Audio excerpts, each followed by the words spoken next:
And now joining us as we continue our conversation about apps is Representative Mary Bono Mack, who is the chairman of the Commerce, Manufacturing, and Trade Subcommittee for the Energy and Commerce Committee. And Representative Bono Mack, you just held a hearing recently on apps. What was the point of your hearing? Well, the point was to make sure that we explore what's going well in this area. You know, there's so many jobs that are being created there. We want to make sure any policies that we put forward in Washington don't squash a blooming industry, 10 years ago, 15 years ago, nobody had thought of this. It's a relatively new industry that has been unleashed because of great ideas, and we certainly don't want the government to come in and destroy that. And what were some of the problems that you saw in this area that you'd like to address? You know, one of the biggest problems is the workforce, that they're still looking for more and more people to move into this industry, to develop apps, to work on creating apps, to all that goes into it.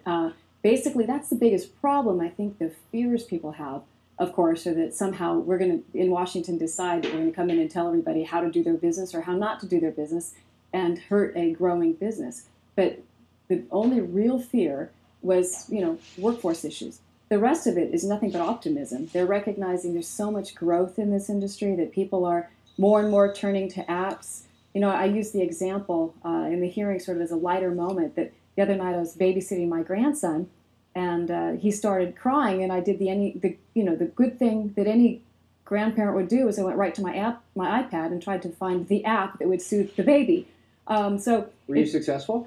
Well, no, I guess I downloaded an app, but it was too late by then, and my grandbaby was not going to have any of it. But the point is that, more and more we're becoming habituated that if there's a problem, there's an app on the market that we should go look for and see how good it is. And that was what was very exciting about the hearing is that people are very optimistic about the growth in this industry. Well, the name of your hearing was where there's economy or something like this, where there are jobs. Where the jobs are. There's an app for that. Right. So do you know how many people or what this contributes to our economy at this point? Well, I know that the projected growth is that it's going to be a $100 billion a year business by 2015, projected again. But, I don't know if that's a target good number or whether it's going to be higher than that. Because, again, people are more and more and more adapting to the fact that there's an app for anything. What is most amazing is truly if you think of something and you go look for an app for it, somebody's probably a few steps ahead of you already and it's already on the market. But more and more people are going to turn to this. And I think a lot more software developers are going to recognize that the mobile app platform is the logical place for people to go. And in your opening statement, you said that nearly 400 million apps were downloaded last Christmas Eve and Christmas on that day alone worldwide. So many of the apps are free. How are the app makers making money? Well, I think that's a good question to ask them. I think that there are various business models out there. Some probably aren't making money. Some are perhaps losing money. I think one of the big questions that Congress is going to ask is our privacy and our data, how you're monetizing your app. And Representative Markey brought up a bill that he has now looking at privacy in the mobile app space. But that is one of the questions that you do have to ask if nothing's really free, what are we giving up for a free app? But many are making a lot of money. If you look at the huge success of something like Zynga, anybody who plays Words with Friends knows, for example, that Zynga is a hugely successful company. But I think there's various business models that they've all used to become successful. Representative Mary Bono Mack, we talked with Julie Brill earlier, and from the FTC, and she talked about their new guidelines, and so many of them deal with privacy. Have you reviewed those guidelines, and what are your views on them? Well, I think the real discussion between the FTC and the Congress is how much of it should be voluntary or industry-based, how much should they self-regulate, or how much should the Congress step in. I think that there's always a pressure that the Congress can put on the voluntary guidelines that industry uses. And I think the FTC is constantly evolving, too, with their viewpoint on privacy.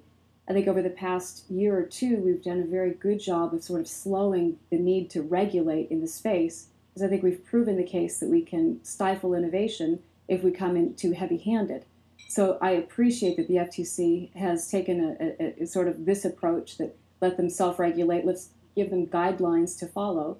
But industry themselves will tell us that they also know that it is in their best interest to provide something for the consumer that also doesn't go too far. So the real issue is how much of it is guidelines, how much of it is self-industry regulated, or how much of it is heavy government intervention. When it comes to the privacy issues, what's your philosophy? Well, my privacy issues is to move slowly. There are a lot of things, and I know we've talked about this before, there are a lot of things that kind of, I called it last time I was here the yuck factor of it's something that's gone too far.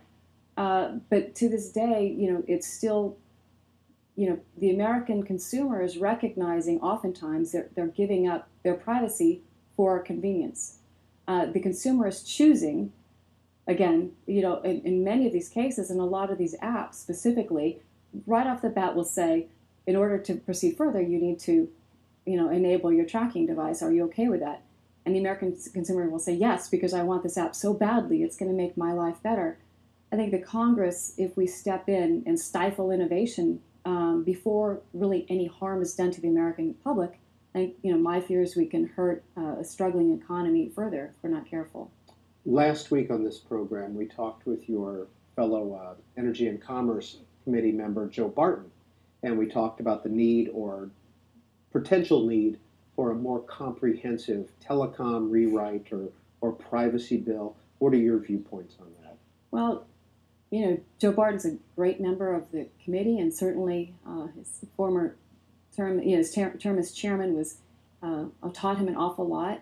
But I think in this space, Joe tends to be a lot more heavy regulatory than I believe is wise. And certainly as a California member, I care about California companies, and so much of this innovation is driven out of California. Perhaps I hear more from these companies and the startups who are saying, don't regulate in this space. I think, Joe Barton tends to believe that some things are perhaps technologically feasible when I'm not sure that they are. So these are questions and good reasons for committee hearings and discussion amongst ourselves as members. How would you grade the health of the tech industry today, being from California? Oh, I would grade it as extremely strong and growing. Again, if we can meet the demand of the people who are looking for these apps developers. Yesterday I asked a very important question. Are we headed towards a bubble, sort of another tech bubble? Are we risking that this is just too good to be true?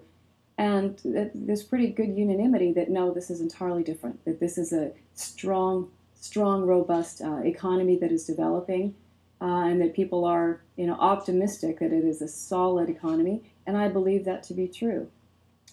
Last time we talked with you, you were holding hearings about the Sony, the PlayStation. The data breach. The data breach. What's the status of that? It's a work in progress. I unfortunately, it should be moving, in my view, quicker than it is. Every week there's a new breach, and that in my view there's more reason to bring the consumer on board, to have the consumer be a part of the process of stopping these data breaches. But in the Congress there's still some give and take. I've had to sort of weave through a little bit of the personalities within Congress to find the right bill, and I think we have that right bill. But for a lot of members still, they question the need for one federal regime or one federal law as opposed to all of the different states having their individual patchwork laws. This is probably one of those examples that something's going to have to happen, that people are we're proven why we're trying to pass this bill before some lawmakers get it. Do you see cybersecurity coming back in the next Congress or potentially in the lame duck session? Well, I think the issue of cybersecurity is here to stay. I think it's the future of national security and our protections. The issue specifically on the table right now, I think, is going to be around a little bit longer yet. I don't know whether it'll be a lame duck session. I think in the Senate there certainly is a lot of debate and discussion on how we move forward. In my view, I support Senator McCain's his philosophy that the best way to do this is not to strap private industry to the government for the government to decide and to mandate what technologies are. Because one thing is for sure, the government, especially the Congress, tends to be much slower in this space than the private industry. And if government is already finally passing what is antiquated and sending that out into the private market, I mean, it's useless. It actually can be a problem rather than a solution. Representative Mary Bono Mack is chair of the Commerce, Manufacturing, and Trade Subcommittee of the Energy and Commerce Committee, Republican from California. When it comes to children, is that a different, do you view privacy legislation, any type of tech legislation, differently or not?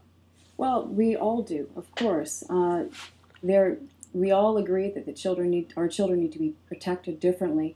The problem is, for example, with Facebook. Let's take Facebook as an example. When we talk about trying to regulate differently for children, we have to recognize that children are often given tools to participate as older children or as adults by their parents. So we're trying to prevent a problem that is already being, circumvented by parents and parental controls. That parents are saying, I think this Facebook tool is so useful for my children, I'm going to help them get on board. And we're trying to already establish this, members of Congress, some are saying we need to change the age when parents have already said they reject that. So I think the problem here again is to ask, what are we stopping? I know there's a brand new tool coming out. I guess the Toys R Us has a brand new tablet designed for children. And this is an example of, we should look at it. Are there harms that are potential to children, or is this actually a wonderful tool for kids? And if Congress gets in and becomes too heavy-handed, are we preventing useful new devices like this tablet from coming to the market?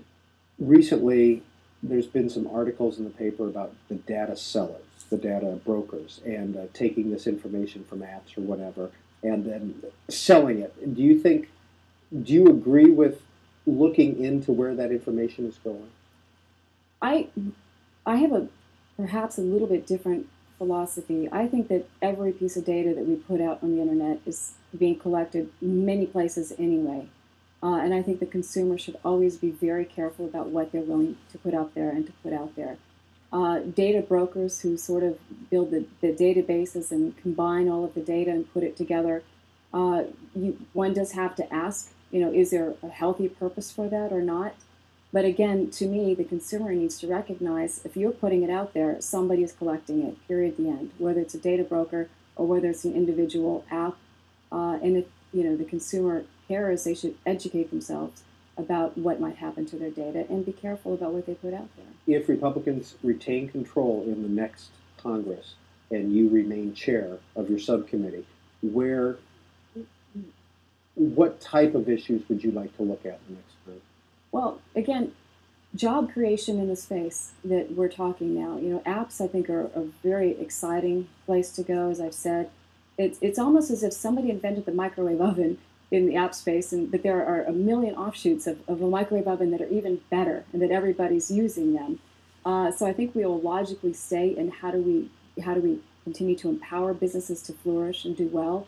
How do we prevent the government from regulating and stifling job creation? We'll continue to do that. Privacy is a logical space. Data security, of course, will continue on. So we'll stay there. The other thrust we haven't talked about, but under my subcommittee's jurisdiction is manufacturing. And we'll definitely continue to look at manufacturing and bringing more manufacturing jobs back. Mary Bono Mack, Chair, Commerce, Manufacturing, and Trade Subcommittee. This is the Communicators on C-SPAN.